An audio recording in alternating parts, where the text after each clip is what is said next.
Hai, hari ini nak unboxing dan produk daripada Altia sempena birthday Alta yang keempat. Aura kena kaki pink. Tada! Okay.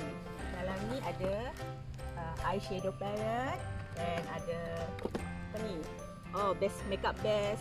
Ada aloe vera. Okay.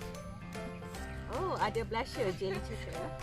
Ada this one is serum vitamin C. Then this one color my brows.